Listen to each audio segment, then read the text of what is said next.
अस्सलामुअलैकुम वरहमतुल्लाहि वबरकातुहू। हमारी क्वालिफाई गाइड MCQ सीरीज़ की जो 6 पार्ट आज हम जो शुरू कर रहे हैं और इसमें हम 30 MCQ देखेंगे और साइकोलॉजी के तो पहला क्वेश्चन है, the mental development is closely parallel to increase in. जो मेंटल डेवलपमेंट है वो किसके पैरेलल चलती है?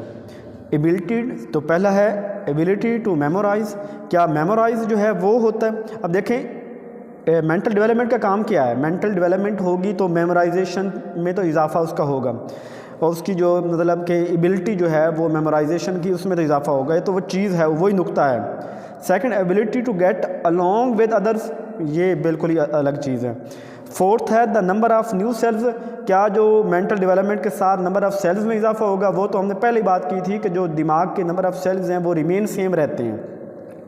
तो इसका जो करेक्ट आंसर है the ability to profit from experience, कि जो इस काबिल हो जाता है। नहीं, एक तो उसका मेंटल डेवलपमेंट से उसका जो मेंटली जो दिमागी सलाहियत है वो तो बड़ी उसको चीज़ों को याद करने की, लेकिन जो उसके पैरेलल चीज़ चलेगी वो ये होगा कि जो उसके तजर्बात होंगे उनसे उसका लर्न करने की जो एबिलिटी है उसमें इजाफा होगा। सेकंड है intelligence as presently defined in synonym with. Intelligence जो है वो किसके जो है ना वो इसका सिनोनिम क्या है? तो हमारे पास 4 ऑप्शन है। Native capacity, second ability to reason, third emotional control and fourth scholastic aptitude. यहाँ पे देखें जो हमारे पास पहला है नेटिव कैपेसिटी। नेटिव कैपेसिटी क्या होती है कि एक जो फितरी सलाहियत है किसी की वो होती है और जो ये इंटेलिजेंस के साथ इसका ताल्लुक़ नहीं होगा। सेकंड एबिलिटी टू रीज़न, कि किसी चीज़ को रीज़न देना, इस काबिल होना कि चीज़ों की रीज़न तलाश कर सकना, तो ये वाला जो है ना वो ऑप्शन करेक्ट होगा। थर्ड है इमोशनल कंट्रोल। इमोशनल कंट्रोल आपने ये देखा होगा कि जिन लोगों का इमोशनल इंटेलिजेंस जो है वो जो इंटेलिजेंस लेवल जिनका ज़्यादा होता है वो इमोशनली वीक होते हैं, यानी जो बंदा ज़हीन होता है वो इमोशनली जो है ना वो मैक्सिमम टाइम वो वीक पाया जाता है। थर्ड है स्कॉलिस्टिक एप्टीट्यूड। ये होता है कि किसी बंदे का एप्टीट्यूड के वो किसी एकेडमिक जो है ना सेशन में कितना परफॉर्म कर पाएगा, जैसे एप्टीट्यूड टेस्ट होता है तो ये उसकी तरह का होता है। तो इसका जो करेक्ट ऑप्शन है वो एबिलिटी टू रीज़न है। Third question, which is measured by an in intelligence. Intelligence से हम क्या मेजर कर सकते हैं? हमारे पास 4 ऑप्शन है। पहला है वर्बल एबिलिटी। वर्बल एबिलिटी क्या होती है? वर्बल एबिलिटी ये होता है कि चीज़ों को अंडरस्टैंड करके उनको जो है ना मतलब अगर वर्ड्स हैं उनको अंडरस्टैंड करके उसकी एक्सप्लेनेशन, चीज़ों को अंडरस्टैंड करके उनकी एक्सप्लेनेशन देना, यानी एक अपनी दिमागी सलाहियतों को इस्तेमाल करके किसी चीज़ के बारे में अंडरस्टैंडिंग हासिल करना, ये वर्बल एबिलिटी होता है और यही आंसर इंटेलिजेंस का भी है। ठीक है, करेक्ट ऑप्शन यही है। सेकंड को हम देखते हैं डिस्ट्रैक्टर जो है मैकेनिकल एबिलिटी। मैकेनिकल एबिलिटी क्या होता है? आपने देखा होगा साउंड, मैकेनिकल जो स्ट्रक्चर, इन चीज़ों के मुतालिक पढ़ना उसे मैकेनिकल कहते हैं, तो ये इसका इंटेलिजेंस के साथ ताल्लुक़ नहीं है।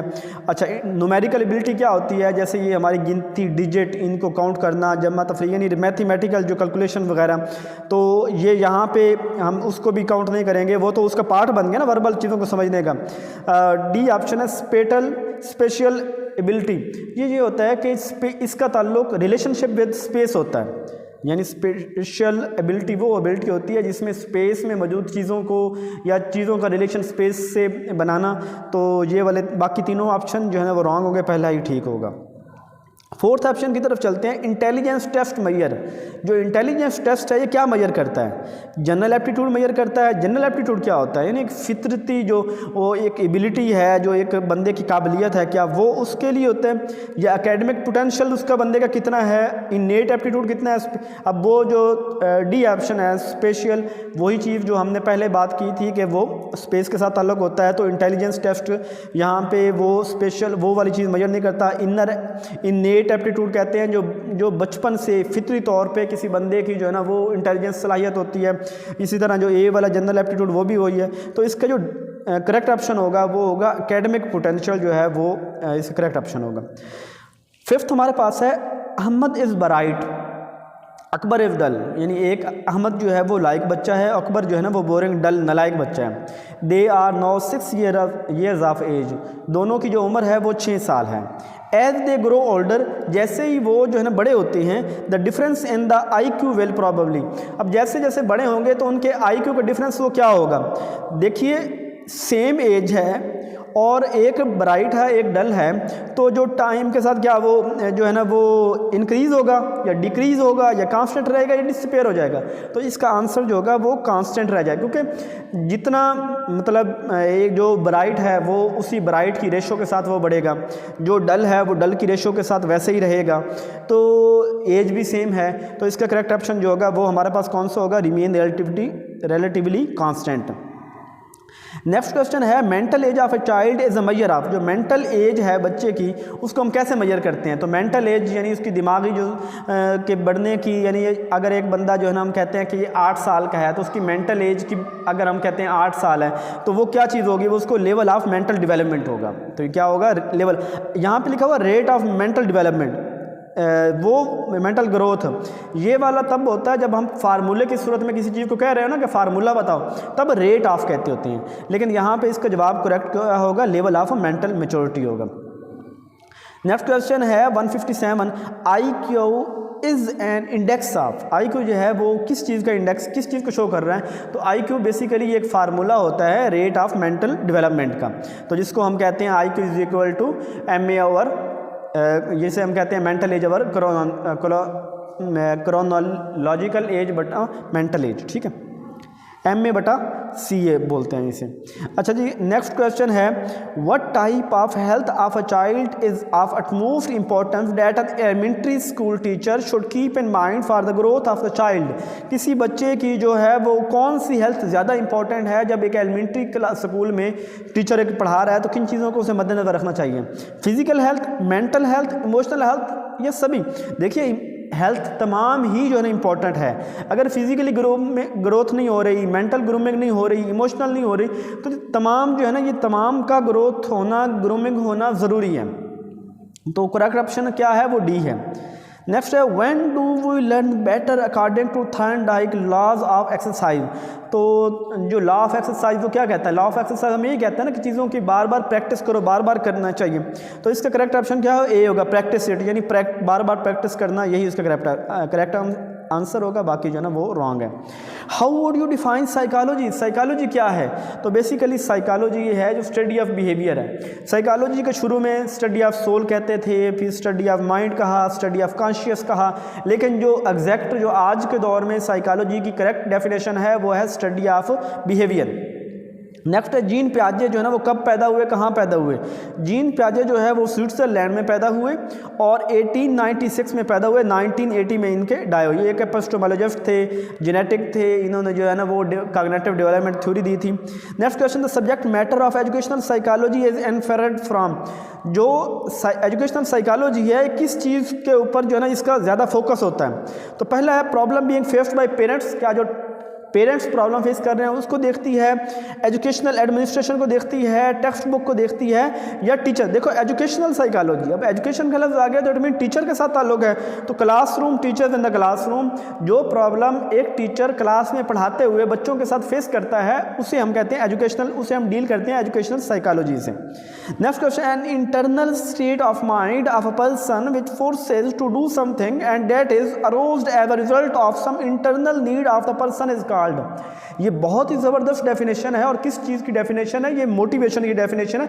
इंटरनल स्टेट, किसी भी इंसान को कोई इंटरनल जो उसकी अंदर से उसकी तबीयत किसी काम के लिए उसको मजबूर करती है, ये करो, किसी काम को करने पे उभारती है, वो मोटिवेशन कहते हैं। तो इसका आंसर क्या होगा, मोटिवेशन होगा। Next the age measured by an intelligent test, intelligence test से जो हम एज मेजर करते हैं तो उसे मेंटल एज, जो हमारी वैसे एज होती है ना, मतलब आज मैं अगर मैं 25 साल का हूँ, 28 साल का हूँ, तो वो जो मेरी एज है वो क्रोनोलॉजिकल एज होगी।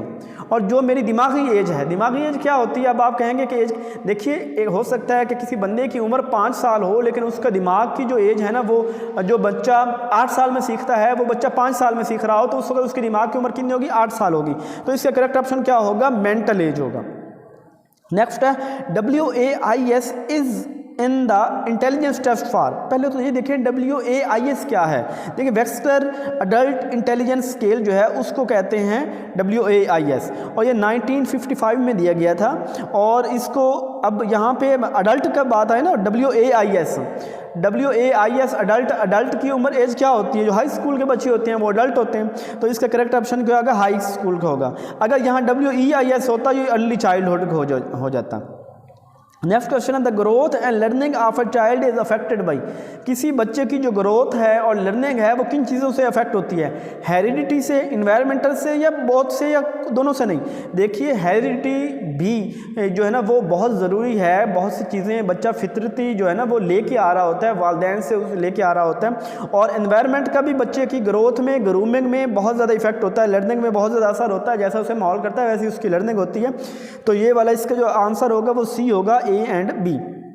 नेक्स्ट है control is an important characteristics of, control जो है किस चीज़ में कंट्रोल ज़्यादा होता है। आपने बहुत से हमने रिसर्च में मेथड्स देखे थे।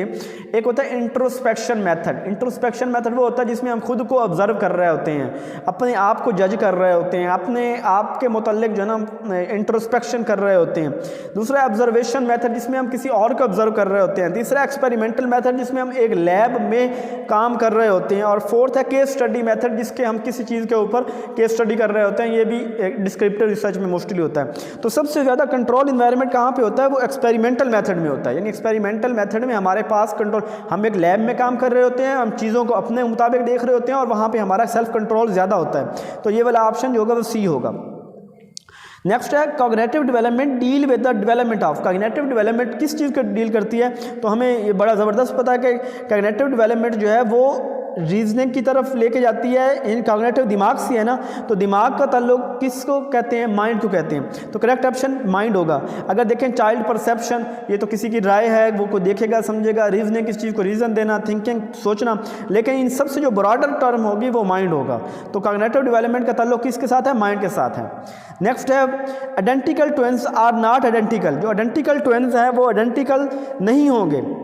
किस चीज़ में आइडेंटिकल नहीं होंगे। अब देखें दो बच्चे जुड़वा पैदा हुए हैं और हो सकता है कि उनकी डेवलपमेंट जितने वो पैदा हुए हैं, दोनों के वजन 1-1 किलो था और उनकी डेवलपमेंट भी स्मूथली हो रही है, दोनों को एक जैसी खुराक मिल रही है। उनकी इंटेलिजेंस हो सकता है दोनों की जो हेरिडिटी जो उनकी इंटेलिजेंस है वो सेम हो, उनकी ग्रोथ सेम चल रही हो। और क्या चीज़ में डिफरेंस हो सकता है, लर्निंग में। उसको कैसा माहौल मिला है, उसने कैसी परसेप्शन ली है, उसने कैसा सोचा है, वो सलाहियतें दोनों की मुख्तलिफ हैं। तो इसका जो करेक्ट ऑप्शन होगा वो डी होगा कि लर्निंग उनकी मुख्तलिफ होगी, बाकी सारी चीज़ें सेम हो सकती हैं। Next IQ of 7 year old child, एक बच्चा 7 साल का है और यानी क्रोनोलॉजिकल एज क्या हो गई, 7 हो गई। मेंटल एज कितनी है, 8 साल है। तो वो कह रहा है कि उसको जो है ना बच्चे को वो किस स्टेज पे रखेंगे। तो हमने इसको मज़ीद वो इसके ऊपर बात की जाएगी कि जो लेवल होते हैं बच्चे के, हम कहते हैं कि ये जो है ना बच्चा डल है, ये एवरेज है, ये बच्चा सुपीरियर है, ये बच्चा जो है ना वो जीनियस है, तो ये बच्चा गिफ्टेड है, इस तरह बच्चे की। तो हम जो MA over CA multiply by 100 जब करते हैं तो इसका जो ये नियर अबाउट आता है आंसर वो होता है एवरेज जाता है कि ये बच्चा जो है जिसकी, क्योंकि बिल्कुल थोड़ा सा फ़र्क है, यानी 7 साल का बच्चा है, 8 साल क्रोनोलॉजिकल एज है, तो ये एवरेज बच्चा ही होगा, उसमें कुछ खास नहीं होगा। तो इसका ये ना एवरेज जवाब ठीक होगा। नेक्स्ट है the central concept of फ्राडे psycho analytic theory है। जो फ्राडे की साइको एनालिटिक थ्योरी थी उसका जो असल कंसेप्ट था क्या था, आपने फ्राडे की थ्योरी में देखा होगा, वो बात करता है id, ego, super ego, conscious, unconscious, sub conscious, उसकी बात कर रहा होता है। तो यहाँ पे वो कौन सी चीज़ आ रही है, अनकॉन्शियस माइंड। ये इसका जवाब देखो। पहली तो है ऑपरेंट कंडीशन, तो वो हमें पता है कि ऑपरेंट कंडीशन किसने दी थी, क्लासिकल कंडीशन पावलोव ने दी थी। इसी तरह जो है ना वो बिहेवियरल रियल एनालिसिस और चीज़ है, तो इसका अनकॉन्शियस माइंड इसका जवाब आएगा। नेक्स्ट है मोरल डेवलपमेंट इन्वॉल्व। जो मोरल डेवलपमेंट है किस चीज़ में इन्वॉल्व होते हैं, मोरल क्या है, मोरल हमें बताता है कि चीज़ गलत है, ये चीज़ ठीक है। तो मोरल डेवलपमेंट वो इन्वॉल्व है, वो what is right and what is wrong. बाकी आंसर रॉन्ग होंगे, सिर्फ यही एक ठीक होगा। नेक्स्ट 173 में आते हैं, do relatively stable and permanent aspect of individual which make them unique but which also allow people to be compared with each other define. अब यहाँ पे वो कह रहा है सॉरी। तो यहाँ पे वो बात कर रहा है Dooj relatively stable and permanent aspect of individual, बात इंडिविजुअल की आ गई है। और नेक्स्ट कह रहा है कि विच एकदम यूनिक, जो बच्चे को यूनिक बनाती है, मुनफरद बनाती है। तो बट विच आल्सो पीपल, यानी हम बच्चों को कंपेयर करें उनको, तो उनके कंपेयर करते हुए हम देखेंगे कि कुछ उसमें यूनिक क्वालिटीज़ होंगी। तो यूनिक क्वालिटीज़ किस में देखिए, सेल्फ कंसेप्शन में, पर्सनैलिटी, साइकोलॉजी, इंडिविजुअल डिफरेंसेस। तो यूनिक मतलब अलग है ना, हर बंदे की अलग खूबी है। तो यहाँ पे इंडिविजुअल डिफरेंसेस जो है ना वो उसका आंसर होगा। नेक्स्ट क्वेश्चन है an individual who is socially मल एडजस्टेड डेवलपमेंट, वो बच्चा जो सोशली मल एडजस्टेड, जिसको यानी सोशली तौर पे उसको जो है ना वो सही नरिश नहीं किया गया, उसको उसने सोसाइटी से उसको अच्छी बातें नहीं सीखी, नहीं सिखाया गया, तो वो बच्चा क्या होगा, तो वो इमोरल होगा, कि उसमें इमोरल जो है ना वो क्वालिटीज़ उसमें आ जाएंगी, गैर अखलाकी, और वो चीज़ें आ जाएंगी जो नहीं होनी चाहिए थी। तो इमोरल इसका आंसर होगा। एजुकेशनल साइकोलॉजी रिवाज अराउंड 3 एरियाज, एजुकेशनल साइकोलॉजी 3 चीज़ों के गिर्द घूमती है। किस चीज़ के, एक लर्नर, वो जो बच्चा है जो लर्न कर रहा है, लर्नर, द लर्निंग प्रोसेस, वो जो लर्निंग प्रोसेस चल रहा है सारा, and the third is the, कौन सा इसमें से, टीचर, कंटेंट, मेथड या लर्निंग सिचुएशन। तो इसके आंसर जो बुक में दिखा हुआ है वो लर्निंग सिचुएशन है, लेकिन जो एक लर्नर सीखने वाला, एक जो टीचर सिखाने वाला, और एक वो सिचुएशन जो उसके दरमियान में, तो इसका करेक्ट ऑप्शन टीचर होना है। लेकिन बुक में लर्निंग सिचुएशन लिखा हुआ है, लेकिन मेरा जो उसका 100% गुमान है वो इसका आंसर टीचर है। अगर किसी को इसमें इख्तलाफ हो तो वो अपनी राय का इजहार करे, ताकि हम इसके ऊपर मजीद जो है ना वो वेरिफिकेशन करें इसकी। Next, the term growth is used in purely, जो ग्रोथ है ये किस, लेकिन एक होता है ग्रूमिंग, एक होता है ग्रोथ। ग्रोथ में मतलब ये होता है कि किसी चीज़ का कद का बढ़ना, जिसामत का बढ़ना, वज़न का बढ़ना, तो उसको कहते हैं। तो इसका जो ग्रोथ होगा वो फिजिकल होगा, ठीक है, इसका जो आंसर होगा फिजिकल होगा। अगर बाकी होता ना वो इंटेलेक्चुअल ग्रूमिंग या इस तरह का, तो फिर वो हम बाकी चीज़ों को देख रहे होते हैं। नेक्स्ट है try to understand something new by fitting it with what is already, जो आप पहले जानते हैं उसी तरह की इन्फॉर्मेशन को लेना और उसके साथ मिलाना, उसे असमिलेशन कहते हैं, जो आप जानते होते हैं। अकोमोडेशन, जब नई इन्फॉर्मेशन को हम मिलाते हैं उसे अकोमोडेशन कहते हैं। ऑर्गेनाइजेशन, तरतीब देना। इक्विलिब्रियम, जब चीज़ को बैलेंस करना। नेक्स्ट है the logical goal directed action of a child start, किस स्टेज में, जीन पियाजे की किस स्टेज में बच्चा गोल डायरेक्टेड और लॉजिकल। अब लॉजिकल को तो आपको पता है कि लॉजिकल बच्चा लॉजिकल सोचना कब लग जाता है, कंक्रीट स्टेज में। लेकिन यहाँ पे अगली बात को गौर करना है, गोल डायरेक्टेड एक्शन, कि एक टारगेट को फिक्स करके उसके मुताबिक करना काम। तो ये वाली जो होती है ये होती है फॉर्मल स्टेज होती है, फॉर्मल ऑपरेशन स्टेज होती है। तो यहाँ का ऑप्शन क्या होगा, डी होगा। उसके बाद नेक्स्ट है Wechsler scale is a test to measure, ये वेस्कुलर जो है ये किस चीज़ को मेजर करिए, इंटेलिजेंस को मेजर करने के लिए होता है। हमने पहले बात की इंटेलिजेंस के लिए होता है, तो इंटेलिजेंस को मेजर करना होता है। नेक्स्ट द लास्ट क्वेश्चन आज का, the age of 6 to 12 year age narrated by Erikson in his theory of psychological development is concern with the stage, जो बच्चे की एज है 6 से 12, वो एरिक्सन की थ्योरी के मुताबिक वो किस स्टेज में पाया जाता है। देखिए एरिक्सन ने कितनी स्टेजेस दी थी, 8 स्टेजेस दी थी। पहली स्टेज उसने कौन सी दी थी, ट्रस्ट वीज मिसट्रस्ट, जो 1 से लेकर 1.5 साल तक होती है। दूसरी उसने की थी अटानोमस वीज शेम, जो 1.5 से 3 साल तक होती है। तीसरी इनिशिएटिव वीज गिल्ट, जो 3 से 5 साल तक होती है। उसके बाद इंडस्ट्री वीज इन्फीरियरिटी, जो 6 से 12 साल तक होती है। फिर आइडेंटिटी वीज रोल कन्फ्यूजन, वो 12 से 18 साल तक होती है। इसी तरह इंटीमेसी वीज आइसोलेशन एंड इंटेग्रिटी, ये लास्ट वाली है, ठीक है। तो ये बाकी 8 स्टेजेस हैं। तो हमारी ये 4th स्टेज आ रही होगी, जिसमें हम ये कर रहे होंगे इंडस्ट्री वीज वर्सेस इन्फीरियरिटी। तो ये वाला डी इसका ऑप्शन ठीक होगा। होप सो आपको समझ आ गई होगी। किसी की समझ नहीं आई एमसीक्यूज़ की तो आप कमेंट में मेंशन करें, हम उसके ऊपर मज़ीद बात करेंगे। और अगर आपने मेरे चैनल को सब्सक्राइब नहीं किया तो इसको सब्सक्राइब करें, अपनी राय का इजहार करिए। वीडियो अगर पसंद आ रही है तो उसको जो है ना लाइक कर लें। और किसी और एरियाज़ को आप कहते हैं कि पहले कवर करवाया जाए या कोई आपकी राय हो तो आप ज़रूर कमेंट में मेंशन कीजिए। जज़ाकल्लाहु खैरा।